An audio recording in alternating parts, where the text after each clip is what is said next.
Bonjour à toutes et tous, nous sommes le mercredi 24 juin 2020 et aujourd'hui je reçois une championne de gymnastique. Oui, elle a été membre de l'équipe de France de gymnastique, il s'agit d'Elvire Teza. Elvire Teza est une gymnaste française originaire de l'île de la Réunion. Elle a été championne de France élite à 3 reprises, vainqueur de l'American Cup en 1997 au concours général. Elle a participé à 2 Jeux olympiques, Atlanta 1996, ainsi que les Jeux de l'an 2000 à Sydney. C'est la première gymnaste française à participer à une finale olympique, c'était aux barres asymétriques, nous allons en reparler. Et enfin, il y a 3 éléments qui portent son nom dans le code de pointage de la Fédération française, ou plutôt de la Fédération internationale de gymnastique. Tout de suite, c'est Elvire Teza que je reçois, qui est déjà connectée. Merci à Claire, à Magic d'être présent, à Josiane également. Et nous allons inviter Elvire afin d'échanger et de parler de son parcours. Elvire, c'est à vous. Bonsoir Elvire. Bonsoir. C'est une première du coup Instagram Live. Une première. Je ne suis pas du tout calée sur Instagram, donc je découvre. Super. Mais merci déjà d'avoir accepté cette invitation et d'être présente avec nous. À La Réunion, il y a 2 heures en plus, donc il est C'est ça, 19h30, c'est ça, hein? c'est ça, c'est ça. Il fait déjà nuit. Super.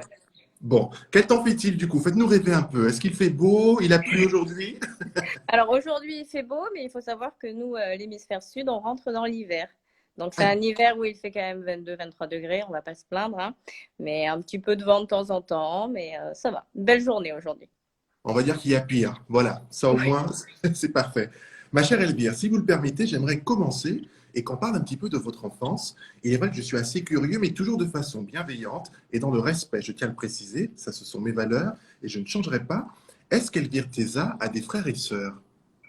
Alors oui, j'ai une grande sœur et un grand frère. Et j'ai la chance, en fait, depuis que je suis revenue ici il y a 3 ans, nous sommes tous voisins. On habite D'accord. juste à côté, donc c'est très bien pour moi. C'est très bien. D'ailleurs, l'esprit de famille, je pense que c'est quelque chose qui vous est cher, on le sait. Vous avez d'ailleurs une charmante petite fille que je salue également par ces mots. Une pensée pour la future championne. On ne sait jamais. Je dis ça, je dis rien. Mais j'ai envie de vous demander quels sont les souvenirs que vous avez de votre enfance à l'île de la Réunion avant d'arriver en métropole avec vos frères et sœurs. Est-ce que vous étiez plutôt timide, extraverti, leader? Qui est Elvire enfant? Alors enfant, j'étais une petite fille qui bougeait beaucoup. Donc, au dire de ma mère et de ce que je me souviens. Et j'en parlais encore il y a quelque temps avec une amie où on parlait des maisons dans lesquelles on a grandi. Et moi, je me souviens d'un jardin où j'ai appris à faire de la gym parce que j'avais vu ça à la télévision. J'avais vu les Jeux Olympiques de Séoul. Et j'avais décidé que bah, je pouvais apprendre toute seule dans mon jardin et sur la balançoire familiale. Et du coup, ma mère a eu un petit peu peur de me voir faire des roues, des équilibres, etc. Donc, elle m'a amenée dans un club, pas très loin. Et du coup, j'ai grandi dans une ville, bah, c'est là où j'habite actuellement. Donc, c'est une petite ville, ça s'appelle Brapanon, à La Réunion, 10 000 habitants environ. Et une enfance tranquille avec des amis de toutes les origines. Bon, La Réunion, quoi. Oui, ça fait du bien. C'est vrai qu'on est un peu, on dit souvent aux Antilles, à La Réunion, notamment Mayotte et autres, c'est comme une grande famille, l'île, généralement. On se dit bonjour, on se salue, toujours un signe de tête. Ce sont des petits éléments, mais qui font du bien, j'ai envie de dire. Alors, ça, c'est votre version, et je vous crois. Mais les professeurs, là, je suis curieux, qu'est-ce qu'ils disaient à l'école? Peut mieux faire?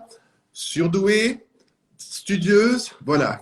Quels étaient les bulletins de notes? Moi, c'était passable, hein. Je vais commencer en disant que moi, c'était passable. Les maths, c'était pas mon truc. Je vous tends la perche. J'assume. Voilà. Non, alors moi plutôt bonne élève. Donc après il faut savoir aussi que mon père était directeur d'école primaire, donc du coup, on avait quand même cette ambiance studieuse à la maison, sans D'accord. pression, mais avec quand même quelques facilités. Il faut savoir j'ai eu un an d'avance jusqu'au lycée, l'année d'avance que j'ai utilisée pour la préparation de mes premiers Jeux Olympiques. D'accord. Puisque vous avez été à l'école, du coup, du côté de Saint-André, c'est bien ça? Si je ne dis C'est pas de ça, bêtises. c'est Oui, ça, j'ai été. jusqu'au collège, jusqu'à 11 ans. D'accord, jusqu'à 11 ans. Alors, ben, du coup, vous en parliez à l'instant. Juste une petite aparté, une tendre pensée, justement, elle vient pour votre papa, qui a été professeur des écoles à Dioré. La mairie lui a rendu un bel hommage en donnant son nom à une école. Une pensée pour Marius Teza. On boucle la boucle. Ça, c'est fait. Voilà, c'est très important. Alors, un jour, à 11 ans, vous quittez l'île de la Réunion. Alors, bien évidemment, à 11 ans, on ne décide pas comme ça de partir de l'île. On est détecté, repéré, justement. Comment s'est opérée cette époque de votre vie et qu'en ont pensé vos parents? Parce que 11 ans, partir comme ça, c'est délicat quand même. Alors, la détection en elle-même, c'est que j'ai participé au championnat de France, en fait. J'avais été qualifiée à La Réunion. Il faut savoir, D'accord, l'anecdote, c'est que je n'ai jamais été première à La Réunion. Je n'ai jamais été championne de La Réunion.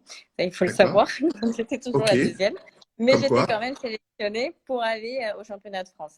Et pour justement s'adapter après le voyage et le décalage horaire, etc., notre Oui, entraîneur avait décidé de faire une escale par Toulon et une escale au pôle de Marseille avant de partir au championnat de France à Liévin. Anecdote d'accord. aussi, parce que la température n'était pas tout à fait la même je m'en souviens encore, qu'à La Oui, Réunion. Et donc, lors de ce passage à Toulon et à Marseille, les entraîneurs ont trouvé que j'avais un petit talent.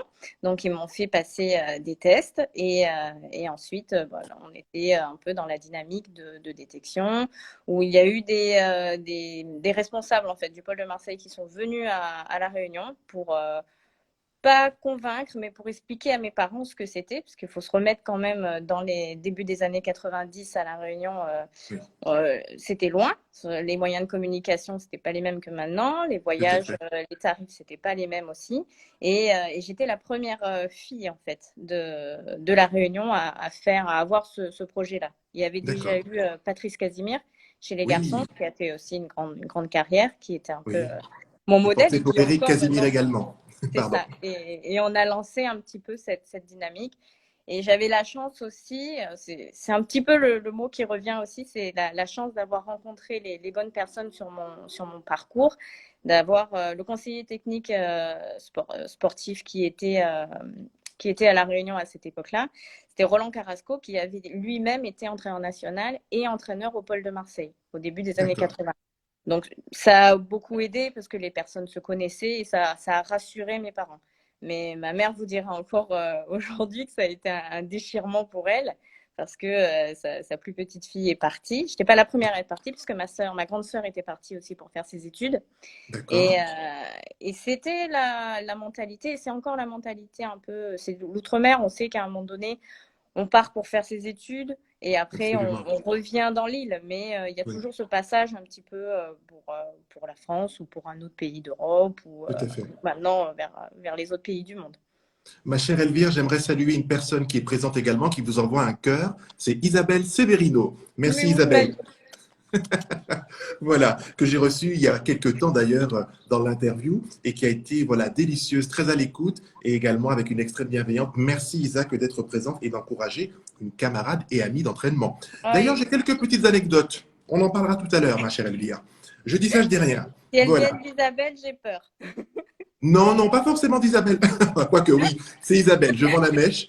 Merci Isa, mais encore une fois, c'est assez drôle. Voilà, péchu, mais c'est bon, puisque nous avons, je pense, ce même point commun. Je n'en dis pas plus. Alors du coup, Elvire, quand vous arrivez donc du côté de Marseille, c'est bien ça, vous avez intégré le pôle d'entraînement à Marseille. Donc ce sont des entraîneurs chinois, je crois, qui vous ont entraîné pendant toute votre carrière, qui vous Oui. ont également hébergé. Vous avez d'abord été logé, si je puis dire ainsi, dans une famille d'accueil. C'est ce que j'ai lu dans votre biographie, je n'invente rien. Et comment s'est passé ce premier hiver, le Mistral, Marseille, le soleil l'été, c'est tout. Ensuite, au revoir. Voilà, donc on vit comment tout ça? Avec le téléphone, comme vous l'avez dit, et le courrier. C'est tout à l'époque au niveau du cross-canal, hein. Il n'y avait pas autre chose, hein. C'est ça. Et c'est surtout le téléphone une fois par semaine, le dimanche soir, parce que ça coûtait moins cher, parce qu'il n'y avait Oui, pas et ça France coûtait Télécom, terriblement carte cher à l'époque. téléphonique. Et oui. Et alors, ce premier hiver, ça a été très difficile pour moi parce que j'étais partie pour faire de la gym. J'avais mon projet. J'étais vraiment très motivée là-dedans. Et je suis arrivée à Marseille dans un groupe extrêmement performant. Il faut savoir que je suis arrivée à Marseille en 1992. Et déjà en 1994, il y avait déjà une championne d'Europe junior qui était formée à Marseille. C'était une équipe qui était moteur. Et je suis passée de 10 heures d'entraînement à 30 heures. Donc déjà, la charge d'entraînement a été un choc. La Oui, température et la culture était un choc. Mais c'était surtout le fait, comme il fallait que je rattrape le retard que j'avais sur mes coéquipières, je m'entraînais seule. J'arrivais un petit peu plus tôt à l'entraînement et je me sentais vraiment seule pendant 3 mois pour faire que de la préparation physique. En plus, je ne faisais pas du tout de gymnastique acrobatique parce qu'il fallait que mon corps soit prêt. Et il y Oui, avait chez mes entraîneurs une inquiétude dès le oui. départ, c'est que j'étais pour eux trop laxe. Ah J'étais à oui, la limite de l'hyperlaxité, donc il fallait absolument endurcir mes muscles pour pas que les articulations craquent. Donc oui. après ces 4 premiers mois-là, ben, j'ai dit au revoir à tout le monde et j'ai dit je reviens pas. Je rentre chez moi à Noël et je reviendrai pas. Merci, au revoir. Et finalement, ben, je suis revenue et c'est vrai qu'après on s'est mis un petit peu à préparer des compétitions et là comme j'ai performé assez vite, donc du coup on est dans un engrenage positif et là c'est sûr que c'est lancé quoi. Mais les premiers temps, en plus on veut pas trop se plaindre auprès des parents parce qu'on veut pas les inquiéter et, Absolument.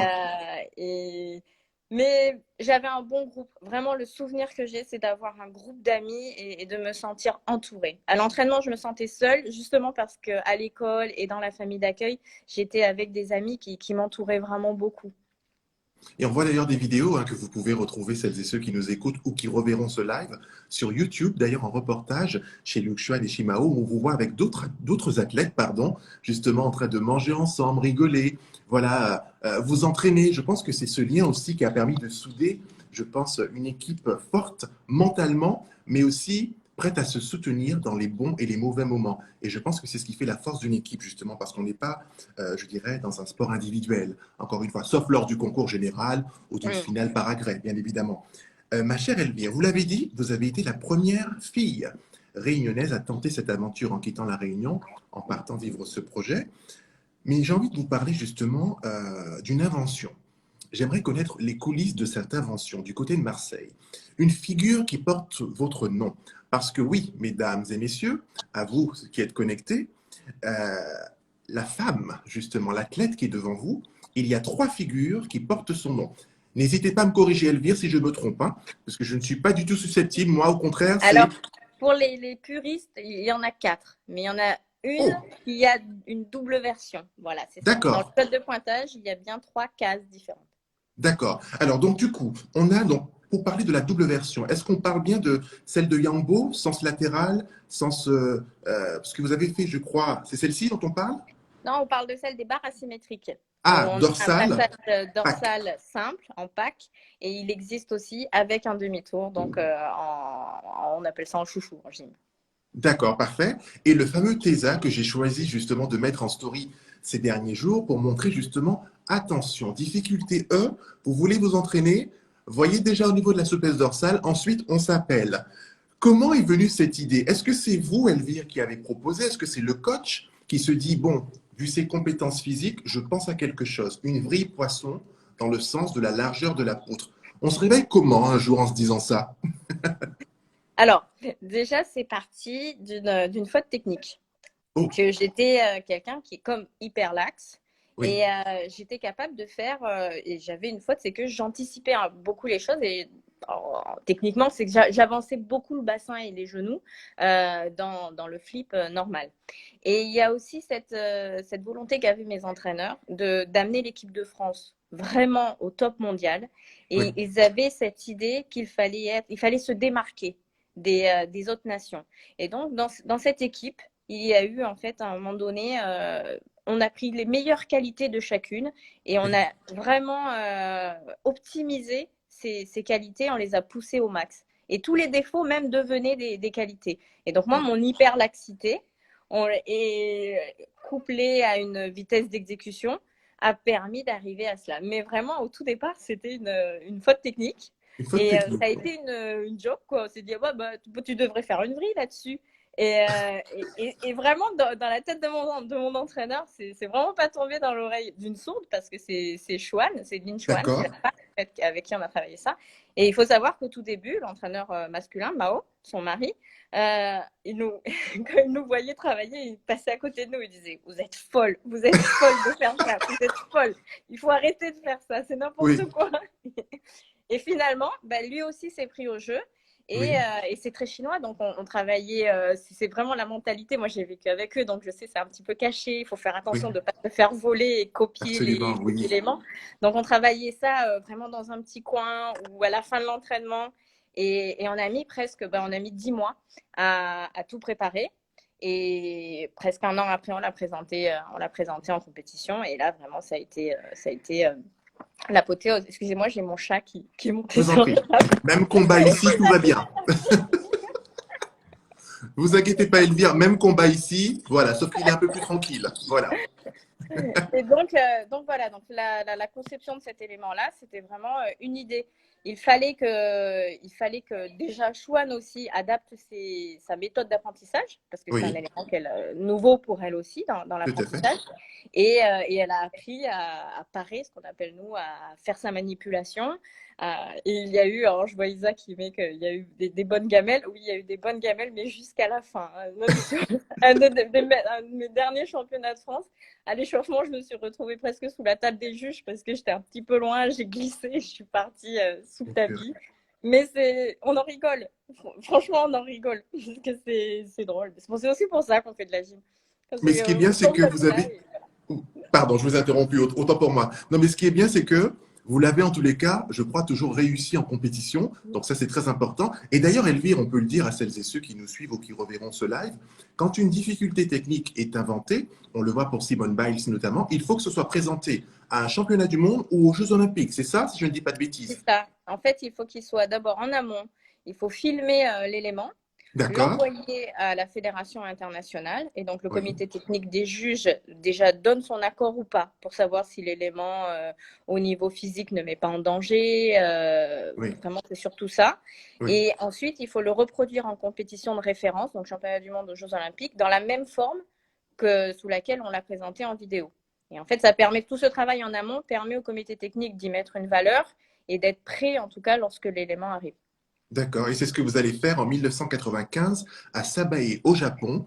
Attention, sixième place pour l'équipe de France, une place exceptionnelle parce qu'il y a eu un travail qui a été accompli. J'ai une pensée pour Cécile Cancto, notamment que je salue, qui, voilà, il n'y a pas très longtemps, a su que vous passiez, donc on se suit, voilà, mutuellement. Une pensée pour Isabelle Severino, qui est présente également. Une pensée pour le DEF d'Isabelle, elle comprendra, qui est aussi à sa signature, médaille de bronze au championnat du monde en 96 à Puerto Rico. Elvire était derrière, je crois, quatrième, pas très loin. C'est ça. Bah Comme oui. quoi vous étiez déjà là. On a également Laetitia Béguet à l'époque, que je salue, Magali Rufato, qui d'autre encore, Émilie Vol. Il y en a eu tellement des filles qui ont représenté la France. J'ai envie de vous dire par ce live, bravo et merci. Parce que même en tant qu'homme, vous m'avez fait vibrer et je me disais, j'étais encore en Guadeloupe à l'époque, puisque moi je vais ensuite venir en France pour ne rien vous cacher à l'INSEP en équipe de France d'aérobic à l'époque.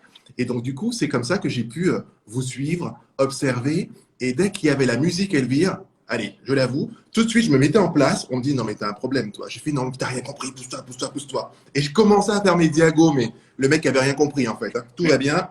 Ça, c'est fait. Bon, côté palmarès, est-ce qu'on peut en parler? 3 fois championne de France du concours général.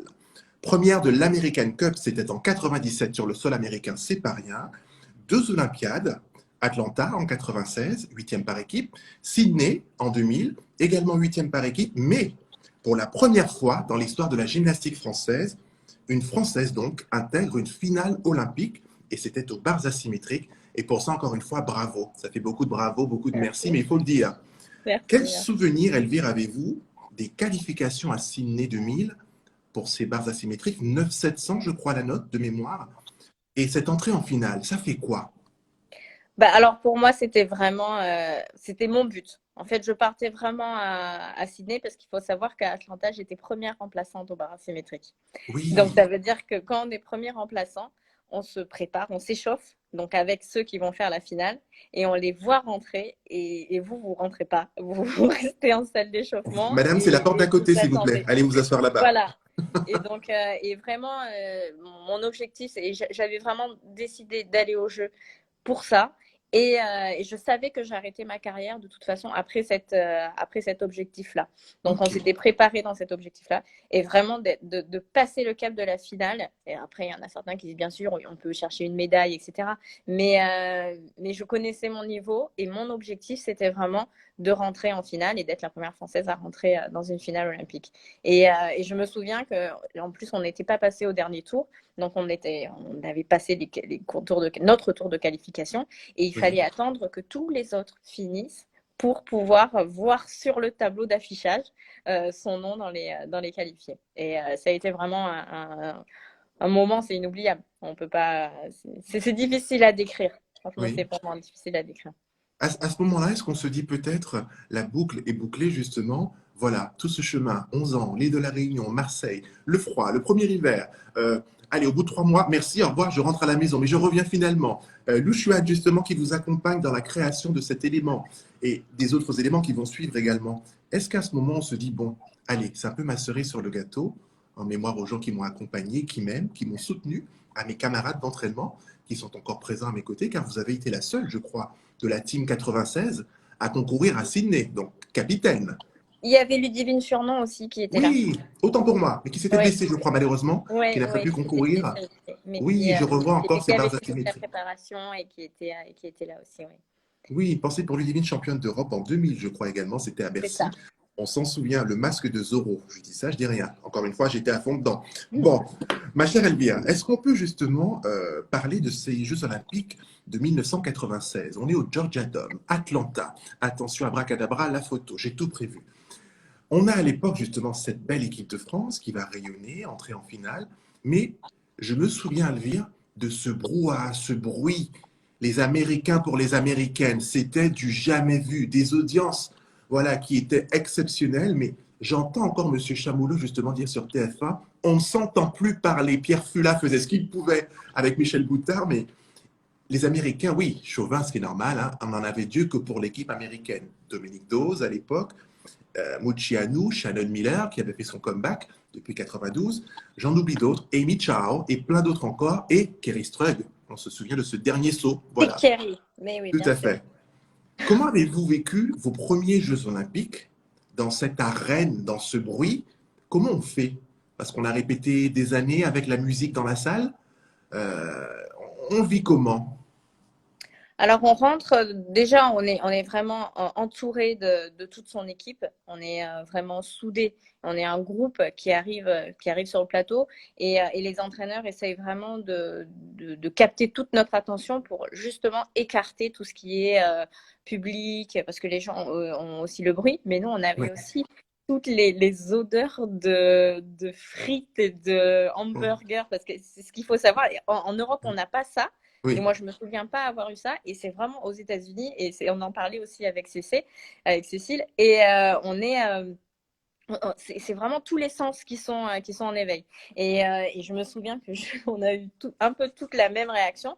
C'est qu'arrivé à la poutre sur l'imposé, donc sur la première compétition qu'on avait faite, on est tombé une, deux, trois, quatre. Je crois qu'en fait, une après l'autre, on s'est rendu compte de où on était et du coup, on est sorti du mouvement, on est sorti de la compétition et ça s'est vu sur nos exécutions.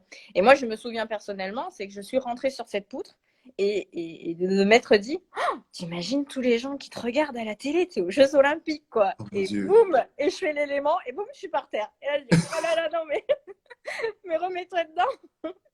Et on a été un petit peu toutes comme ça. Il y a eu plusieurs, alors que c'était des éléments. Et sans rire, on le faisait le dimanche matin en se levant. C'était Oui, vraiment, c'est pas une image, c'est pour de vrai. On nous réveillait le matin et on allait à la salle et on faisait nos mouvements.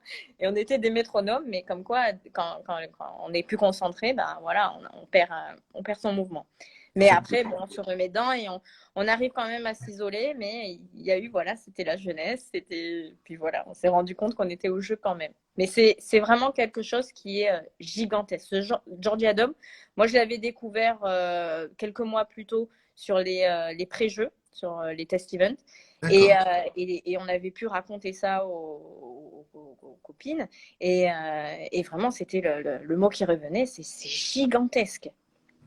C'est immense. Oh mon Dieu, j'imagine, moi de la télé, en tous les cas, je revois ces jeux.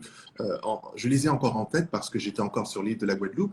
Et c'est vrai que forcément, bien évidemment, j'ai encouragé. Donc je criais Marie-Jo, Marie-Jo, Marie-Jo sur son 400, son 200. Mais en gym, je criais aussi Allez la France. Je ne cache pas que je criais aussi Allez l'Amérique. Pourquoi? Parce que j'étais fan aussi, Elvire, de Dominique Dawes, Oui, justement. bah oui. Avec Ouais, ce ouais. flip et triple salto arrière, justement Mm, décalé sur la poutre. mm, Je me mm, disais, mais c'est énorme. Donc voilà, mm. forcément. Merci Isabelle de rappeler que Laure Gély également, une grande championne, exactement. Et j'ai envie de dire Georgie, également Émilie Delphine Paul, Régiaz. Delphine qui était sur la deuxième Olympiade, en fait, qui était avec nous, Oui, qui était un petit peu plus jeune que nous. Et, oui. et Émilie, Émilie Vol, Aurélie Troscon, toutes les amies qui étaient avec nous. À toutes ces championnes, bravo, vraiment bravo. Il y a Isabelle qui rajoute et Céline Dion à la cérémonie d'ouverture, The Power of Love, on s'en souvient, Et Mohamed Ali qui allume la flamme. Moi, c'est vraiment les Jeux Wow. Olympiques aussi, ça a été ça. Ça a été la gym. Mais la gym, on se retrouve. La compétition de gym, on est avec les mêmes concurrentes qu'on a en championnat du monde. On est dans un format. Voilà, à part la salle qui est immense, on est quand même dans un format de championnat du monde. Mais c'était vraiment tout ce qu'il y avait autour, le village olympique et la cérémonie d'ouverture. Parce qu'on a eu la chance que nos entraîneurs nous ont toujours autorisés à participer aux cérémonies d'ouverture. Et moi, alors après c'est ma sensibilité aussi, mais d'entendre les mots de Martin Luther King dans le stade qui résonnent alors que tous les sportifs sont dans le stade, Mohamed Ali qui allume la flamme, il y a quand même une symbolique. Voilà. On est à Atlanta quand même, faut pas C'est faut se clair. souvenir. Tout à fait. Et vu les événements récents, je pense Voilà. qu'Atlanta est plus qu'un symbole, ça c'est vrai. Merci Isabelle de rappeler également qu'il y a eu ces tristes attentats durant les Jeux, mais qui heureusement, voilà, certes, ont fait des dégâts, mais ont permis à l'esprit olympique de continuer et d'avancer. Une dernière question avant de partir justement sur l'époque équipe de France. Isabelle me confiait il n'y a pas si longtemps que, plus jeune, elle a adoré voir Daniela Siliwacz, justement, la Roumaine à l'époque. Je sais qu'il y a eu de grandes gymnastes qu'elle admirait, comme Svetlana Boginskaya. Je la compare d'ailleurs à la Svetlana Boginskaya française. Quels sont les gymnastes que peut-être Elvire a admirés je ne dirais pas idolâtrés, je dirais des gymnastes peut-être qui vous ont inspiré, puisqu'il y a parfois des repères, des personnes qui amènent une visibilité. Alors moi, Svetlana Waouh, Boginskaya, waouh. qui est quand même un modèle. Oui. Elle était grande, elle faisait Daniela Silvas. Et puis il y avait aussi Betty Okino. Alors Elisabeth Oui. Okino, qui était, qui pour moi à Barcelone, elle était magnifique, juste au blanc, des longues jambes. Et Je cette la poutre, trouvais très, très belle. Et cette poutre magnifique, et ses barres et ses lâchers de barres, et je la trouvais très très belle. Et puis j'ai eu quelques modèles comme ça que j'ai eu la chance de rencontrer aussi sur plateau ou après rencontrer dans la carrière. Mais vraiment, les modèles, c'était quand même Svetlana et Daniela Silvas. eh bien, un grand coucou à toutes ces gymnastes également qui ont régné justement dans la gym. J'ai encore également une autre pensée pour Gina Gogian, également le Amanar, Simone Amanar, qui est également de votre génération, et Ouais. toutes ces autres gymnastes, Yelena Piscoul, on pourrait en citer tellement, je pense. La liste est longue, mais c'était une belle gym. Je ne dis pas que la gym est moins bien aujourd'hui, je ne dis pas cela du tout, mais c'est vrai que c'est une époque de la gym qui parfois me rend un peu nostalgique parce que on était noté sur 10 à l'époque, c'était encore le code de pointage sur 10. Pensez pour Nadia Comaneci. Et du coup, les 9700, les 9775, 9800, 9812, ça se jouait, mais parfois à un centième. Mm, Une pensée pour Lilia Podkopaeva à Atlanta, d'ailleurs, qui va gagner sur le fil comme ça, mm. lors de ce saut. Lilia, qui était un de mes modèles aussi, parce que qui est, au-delà de ça, est une très belle personne aussi. Parce qu'on avait fait Waouh, une préparation avec l'équipe ukrainienne quand on était en stage à Carcassonne, et justement sur la préparation des Jeux. C'est quelqu'un de très gentil, de très humble. Elle était déjà championne du monde et elle a été très. On a vu la rigueur du travail, mais on a vu aussi des jeunes filles très, très gentilles. C'était ça. c'est agréable, c'est aussi ça, je pense, la clé du succès, rester simple et humble par rapport à ce que l'on maîtrise. Et je dis souvent à Elvire, le savoir, c'est le pouvoir, mais pourquoi ne pas le transmettre, ce savoir, afin d'offrir à ces jeunes personnes, justement, ben, se fixer un objectif, d'avancer, les coacher, les former. Vous savez de quoi je parle justement pour l'avoir fait. Quel souvenir avez-vous de vos rassemblements en équipe de France? Je parle précisément d'anecdotes particulières que vous pourriez ou pas nous glisser. Parce que j'en ai une justement vous concernant. On commence par vous ou je commence? Honneur aux dames, c'est à vous. Donc, bah, alors moi, j'en ai une liste, j'en ai beaucoup, des anecdotes. Après, est-ce qu'elles se racontent ou elles ne se racontent pas? Mais il y a beaucoup d'anecdotes où, en plus, Restons politiquement corrects. on était des gymnastes, on était un petit peu des filoutes, hein. On essayait de passer derrière les entraîneurs pour sortir un peu, pour profiter, pour se rassembler, pour essayer de se regrouper en dehors du regard des entraîneurs aussi. On faisait un petit peu, on allait des fois à la boulangerie, ou on allait Oui. prendre un petit peu des bonbons. On était, Chocolat, chausson pomme. voilà, on était jeunes, quoi. Mais c'est très bien. Mais au moins, comme on dit, bon vivant. Voilà, vous aviez envie Mais de oui, goûter à la vie. c'est Et ça, puis, c'est ça. 30 heures d'entraînement par semaine, je veux dire, on ne se réveille pas tous les jours en faisant 30 heures d'entraînement par semaine, plus les cours. Je veux dire, le sport-études, c'est une belle école de vie, mais il y a des exigences, effectivement. Et je me revois, moi aussi, Elvire, je ne suis pas censé le dire, franchir le bâtiment, donc le grillage au bâtiment des mineurs à l'INSEP, passer là pour sortir, aller à Château de Vincennes, faire la fête. Ça, c'est fait. Valérie Grandjean, entraîneur national, si tu m'entends, je t'aime beaucoup. Bon, alors, ma chère Elvire, j'ai entendu dire par une gymnaste que Mhm, à table, pour mhm, sortir de table, en tous les cas, il fallait que tout le monde ait fini de manger. mhm. Mais j'ai cru comprendre que parfois, la jeune demoiselle des îles prenait un peu de temps. Donc tout le monde était à table Mais en train oui, d'attendre. mais oui. Mais oui, parce que moi, j'ai toujours pris mon temps pour faire les choses. C'était, fallait le faire bien et il fallait profiter. Et déjà qu'on n'avait pas beaucoup à manger, alors en plus on mangeait vite, on n'avait pas l'impression de manger. Donc du coup, voilà. Donc oui, c'est vrai que les autres 13 ans, j'ai souvent traîné. Mais, Voilà. euh, mais ça nous permettait de rester ensemble un peu aussi, un peu plus longtemps, d'en profiter après aussi. Exactement, ce sont de beaux souvenirs. Et il y a également Perrine Hope qui s'est connectée, qui dit bonjour. Oh Elvire, quel bonheur. Voilà, Perrine qui vous salue. Bonjour, bonjour. Et il y a Maud qui dit on en apprend de belles, mon cher David. Merci à vous, merci Isabelle. Alors, ça c'est fait. Ma chère Elvire, on va passer à la troisième partie justement de cette interview, avant d'arriver à la conclusion dans à peu près une dizaine de minutes.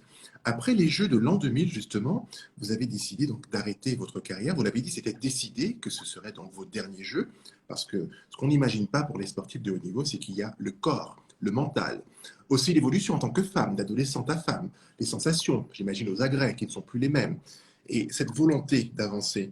Est-ce que vous aviez déjà peut-être peaufiné un projet sur le plan académique?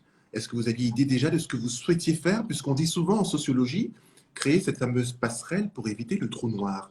Où en étiez-vous durant cette période des Jeux et de cet arrêt de la compétition? Alors, j'ai eu aussi la chance d'avoir mon bac un an avant les Jeux. Donc, D'accord. du coup, ça m'a permis sur l'année des Jeux, d'aller à la fac, mais bon, plutôt pour voir ce que c'était, parce que j'étais partie en STAPS, mais j'étais plutôt sur un axe entraînement. Et Oui, mes parents m'ont plutôt laissé tranquille là-dessus, parce que justement, j'avais déjà eu mon bac, c'était une des conditions. Entre oui. parenthèses, il faut savoir que pour mes parents, la gym, ça a toujours été un passe-temps. Donc, même si je m'entraînais 30 heures par semaine et que j'étais en équipe de France, pour eux, s'il y avait une défaillance au niveau scolaire, je rentrais à La Réunion et puis c'est tout, quoi. Oui. Donc voilà, il y avait quand même des étapes à passer et j'avais eu mon bac, donc j'étais tranquille là-dessus. Et on avait dit qu'on avait un an de préparation sur les Jeux et ensuite je me remettais sur les études. Moi, ça a été surtout l'arrêt, ça a été aussi ça. C'est que j'avais atteint mon objectif. Je pense que, et en plus, à l'époque, déjà, faire ses deuxièmes Jeux à 19 ans, c'était déjà beaucoup pour une Oui. carrière de. C'était tard. Et je voulais passer à autre chose et préparer mon parcours professionnel, qui était au tout départ d'aller vers prof de PS. Et ensuite, j'ai bifurqué parce que j'ai découvert ce que c'était le professorat de sport. Oui. Et je me suis préparée. Donc, c'est un petit peu plus tard, peut-être un an et demi après, j'ai passé, pendant 2, 3 ans, j'ai passé tout ce qui est brevet d'État. Donc, et ensuite, ben, le professorat de sport, le PSHN sur l'INSEP. Et ensuite, je suis revenue sur Marseille une fois que j'avais eu mon professorat. Exactement. Puisqu'on est en 2005, vous obtenez justement votre professorat de sport, donc ministère des Sports, et également conseillère technique nationale à la Fédération française de gymnastique jusqu'en octobre 2016. En 2016, vous devenez, donc vous l'avez dit, conseillère d'animation sportive au sein de la direction régionale et départementale jeunesse et sport et de la cohésion sociale en C'est long. PACA. Ouh, c'est bon, je l'ai fait. Je me suis mis quelques petits trucs mémotechniques, hein, je ne vous le cache pas. Justement, en région PACA, en quoi consistait votre mission, Elvire, justement? Quand on retourne en région PACA, on arrête le sport, on représente quelque part toute une génération. Qu'avez-vous fait? Comment avez-vous apporté votre pierre à l'édifice? Alors, quand je suis arrivée à la direction régionale, parce qu'il faut savoir, j'avais fait 10 ans déjà sur le pôle de Marseille. J'étais d'abord entraîneur et j'ai fini pendant 1 an et demi sur la coordination du pôle. D'accord? Ensuite, bon, j'avais envie de passer à autre chose et passer à autre chose, mais tout en restant quand même dans le milieu sportif. Et puis, en tant que prof de sport, on a cette chance-là de pouvoir avoir des missions différentes. Et arrivé à la direction régionale, une des missions qui était les miennes, c'était l'accompagnement des jeunes qui sont pas en échec scolaire, mais en tout cas qui ont arrêté l'école et qui avaient un parcours, du moins un objectif, en tout cas professionnel, dans l'animation, dans le champ de l'animation, le champ sportif. Et c'était un peu de faire le pont sur l'insertion sociale par les métiers du sport. Donc D'accord. ça, c'est ce que j'ai fait pendant à peu près 1 an sur l'ADR de Marseille, avant d'avoir l'opportunité de pouvoir venir sur un poste à La Réunion. C'est un bonheur, justement, je pense, quand on a entraîné, puisque c'est vrai que c'est pas toujours une suite logique. Vous allez me corriger, pour les sportifs, souvent, on peut parfois nous dire, ou les gens imaginent, ah, tu seras coach par la suite, ou alors, ah, tu iras au Cercle du Soleil, ou alors, ah, tu resteras dans le spectacle, comédie musicale, mais parfois, on n'a pas forcément envie de ça, parce qu'on a tellement donné au niveau physique, et que le corps ne répond plus aussi de la même façon. On peut aussi se renouveler, se réinventer dans d'autres domaines, et c'est ce que vous avez fait. Et je vous tire mon chapeau parce que j'ai du respect, moi, pour toutes ces femmes dans le monde du sport qui ont su, je me répète, hein, se renouveler, se réinventer, mais ont représenté les femmes dans le sport. Pourquoi? Elvire, j'ai envie de vous poser la question suivante. Où en sommes-nous aujourd'hui du sport au féminin? Parce que j'ai vu votre passage dans l'émission à l'époque en 2014 aux côtés de Laura Flessel, Couleur du sport. Une pensée pour Marie-Josée Pérec, Surya Bonali, Laura Flessel, Émilie Le Pennec, Florence Artaud, paix à son âme, Laure Manodou, mais aussi Elvire Thézat. Quand on voit toutes ces grandes championnes, Colette Besson aussi, tiens, une pensée pour elle, est-ce qu'on a fait du chemin? Je pense un petit peu, mais peut-on encore aller plus loin, justement, pour inclure, justement, pour qu'il y ait encore plus, je dirais, que ce soit plus naturel pour les jeunes demoiselles de se dire, je peux faire du sport, être respectée, briller, représenter mon pays et peut-être inspirer d'autres personnes. Vous en pensez quoi du sport au féminin? Alors, le sport au féminin, déjà, je participe à un maximum d'actions pour sensibiliser, en tout cas, les jeunes filles à la pratique sportive et à la poursuite de la pratique sportive une fois qu'elles sont adultes. Parce que souvent, on a quand même un nombre de licences qui est assez élevé avant 12, 13 ans. Et ensuite, c'est à l'adolescence qu'on perd les licenciées féminines. Donc après, sur la représentation, forcément, ça passe par qu'est-ce que fera la presse? Est-ce qu'on a autant de visibilité? Bien sûr, on a fait du chemin, on voit de plus en plus de sport féminin à la télé, mais c'est parce qu'il y a eu une volonté politique, une volonté en tout cas, et puis des femmes qui sont aussi montées au créneau pour qu'il y ait pour qu'il y ait plus de visibilité à la télé ou dans les médias. Je me souviens de 2014, lorsqu'on avait fait, je crois que c'est l'émission, l'action s'appelait Les ailes du sport, donc Oui, les ailes de LES. oui, Et c'était Laura qui avait un petit peu poussé à ça. Et on sait que si on a des modèles féminins, forcément, on va avoir des jeunes filles qui vont s'intéresser et qui vont voir qu'elles aussi, elles peuvent le faire. C'est le message que moi, j'essaye de faire passer auprès de l'ensemble des jeunes à La Réunion, que ce soit les filles ou les garçons, c'est de leur dire, regardez, il y a des modèles, c'est possible. On peut venir d'un petit, même à La Réunion, il y a des gens qui oui. connaissaient pas la ville où j'habite. On peut venir de petits bleds et puis quand même y arriver, regarder, c'est possible. Et ça passe par une visibilité. Je pense que c'est surtout ça. Et après, il y a la reconnaissance, forcément, quand les footballeuses toucheront les mêmes salaires que les Oui. footballeurs. On en revient toujours aussi à ça. Et une fois qu'on aura fait des avancées, ça commence peut-être par le monde du sport, après ça passera aussi dans le monde professionnel, dans tous les autres champs. C'est pas une lutte, je vais pas dire que c'est une lutte, mais en tout cas Oui. c'est un message qu'il faut faire passer continuellement. Et vous pouvez compter sur moi, pourquoi? Parce que je dis souvent à ces messieurs qui ont une posture de coq, qui sont fiers, qui ont les postes voilà, haut placés, redescendez un peu parce que les femmes font parfois bien mieux que nous, justement. Et vous avez soulevé un sujet qui est important. C'est vrai qu'en Europe, la France, en tous les cas, a du retard par rapport à ses voisins européens, notamment au niveau du salaire des femmes et des hommes. Il y a un écart qui n'est pas du tout justifié. Et on ne parlera même pas du plafond de verre, justement. Comment expliquer que certaines femmes n'arrivent pas à accéder à des postes de haute fonction ou sont carrément déclassées? Ça aussi, ça ne s'explique pas. Et c'est pour ça que je dis souvent à vous, messieurs, qui me regardez, qui m'écoutez, ça ne dépend que de vous, justement, que de tendre une main et d'arrêter un peu. Je me répète cette posture de moi, je suis. Non, on va se détendre un peu. Take a deep breath, relax, tout va bien se passer. Mais ouvrons justement ces portes parce qu'on a besoin d'elles. On doit composer avec vous. Et quand je le dis, je suis très touché parce que j'ai une sœur qui m'a vu grandir, 4 ans de moi, et qui a été inspirée à un moment de sa vie par moi que de me voir réussir certaines choses. Je lui ai dit, tu sais, tu feras aussi bien que moi et tu feras mieux que moi. Elle m'a dit, mais comment? Parce que je vais t'aider, je vais t'ouvrir les portes, on va faire le CV ensemble, la lettre de motivation. Il faut aller à l'école, je vais t'accompagner. Il faut aller, je ne sais pas, besoin d'aide. Ça dépend parfois d'une personne.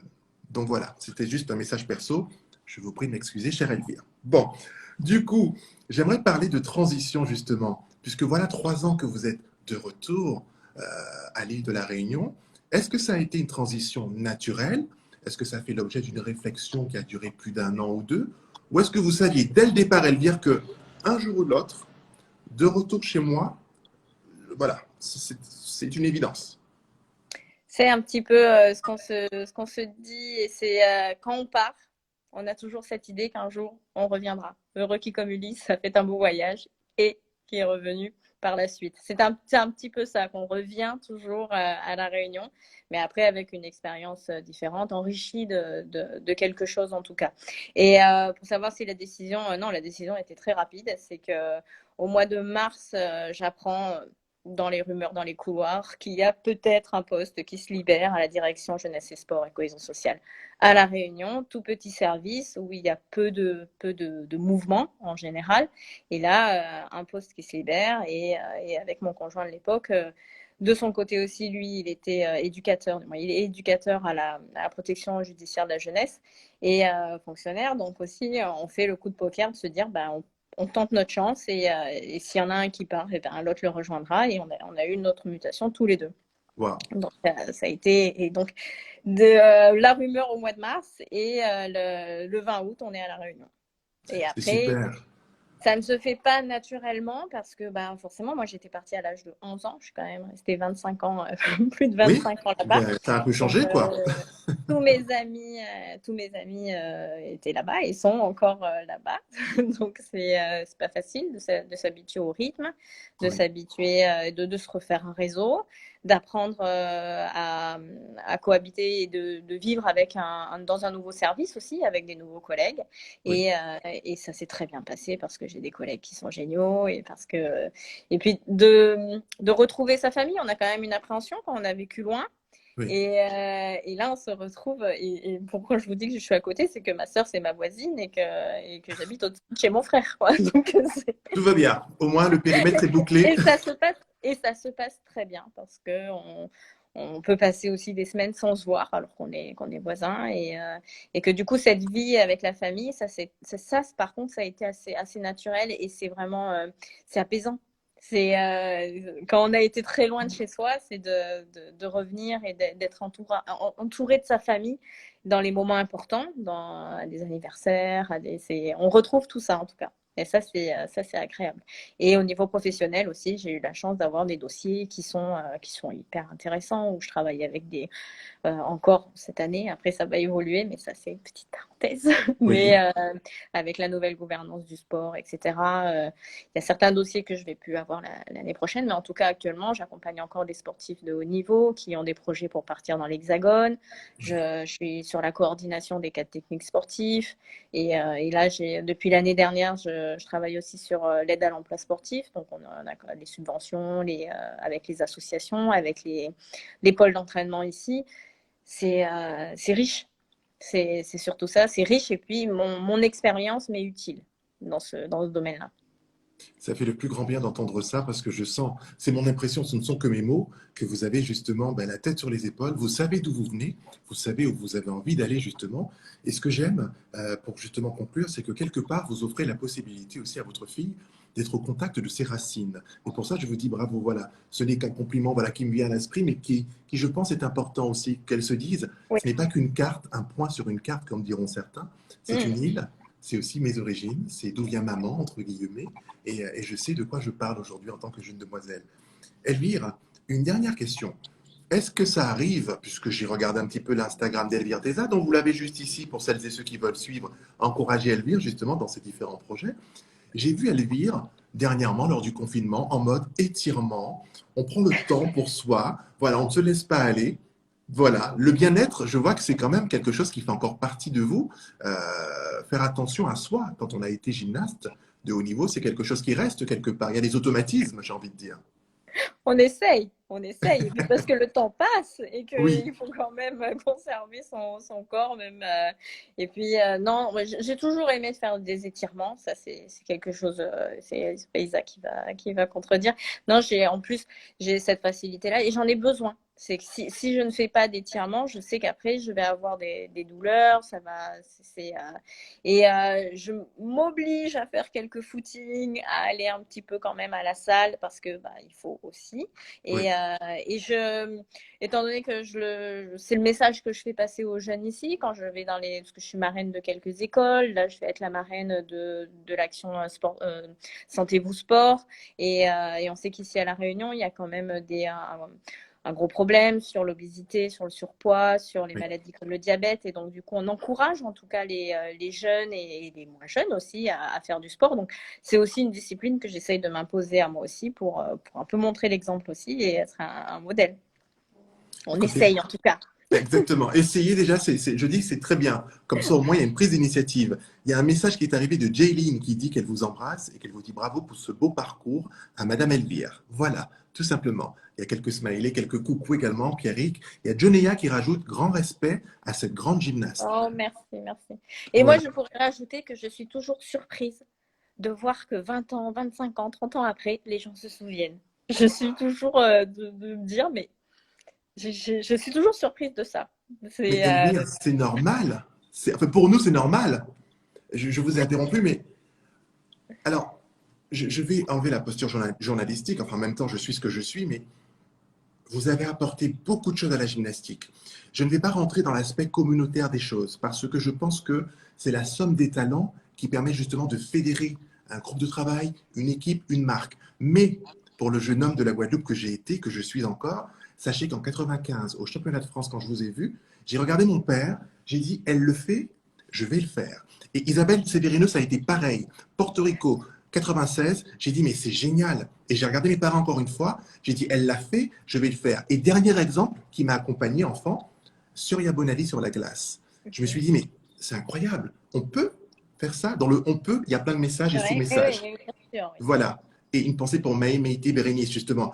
Eh bien oui, vous représentez ça. Et je terminerai en disant, vous êtes l'incarnation à la fois de l'humilité, de l'excellence. Vous savez vous remettre en question parce qu'on l'a vu tout au long de votre carrière. Vous auriez pu arrêter lors de difficultés, de doutes, de moments de peine et autres, mais vous avez gardé la tête haute et vous avez mené cette équipe de France au JO justement en 2000. Et ça, je vous dis bravo. À la femme que vous êtes, gardez la tête haute parce que vous êtes et vous resterez Elvire Teza. Le mot de la fin est pour vous, Elvire. Merci, merci, merci. Merci à tous les petits messages que je vois passer. Merci à vous et merci en tout cas de mettre en lumière les parcours, les personnes. Et c'est très gentil à vous en tout cas. Je vous en prie, c'est la moindre des choses. Voilà. Quand on a admiré quelqu'un, je dis souvent, si on la croise, il faut le lui dire et lui dire aussi ce qu'elle a pu représenter pour nous. Parce que dans les moments de doute, parfois, ben, on se dit, non, allez, tu y vas. Tu n'es pas bon au footing. Ça fait 3 fois que tu fais le tour de l'hippodrome de Vincennes avec l'équipe à l'époque. Dernier toujours en footing, hein. Je vous vends le truc. Mais je me disais, allez, accroche-toi, ça va le faire. Et puis on a pu faire les Europes, les mondiaux, mais bon, aussi parce qu'on a des modèles et des repères comme vous. Belle journée, Elvire. Bonne Merci. soirée plutôt. Oui, Prenez soin de vous. La bonne fin de santé. journée à vous. Merci. Isabelle vous dit bravo Elvire, merci de m'avoir supporté. Mais Voilà. oui, c'était ma copine de chambre. On était tout le temps, tout le temps, tout le temps dans la même chambre. C'est pour ça. C'est pour ça qu'on a plein d'anecdotes, nous, mais on ne peut pas les raconter. Oui, non, non, il faut que ça reste politiquement correct. Absolument. Parce qu'il y a des choses qui doivent rester secrètes. Il y a Pierre qui vous dit belle journée, restez comme vous êtes. Il y a Merci. Belle Isaiah qui journée vous à dit vous. également, qui vous dit merci à vous. Et Jonéa qui rajoute Alors, je vais traduire Fos à pays là, la force pour le pays, justement les îles. Voilà, parce que c'est vrai que le créole de la Réunion, Martinique, Guadeloupe, il y a une petite différence, voilà, dans la. Oui, Voilà. mais j'avais compris, j'avais compris. Parfait, voilà, pas besoin de traduction. Merci Elvire et à très bientôt. Merci, merci, au revoir. À très bientôt. Merci à tout le monde. À très Au vite. revoir.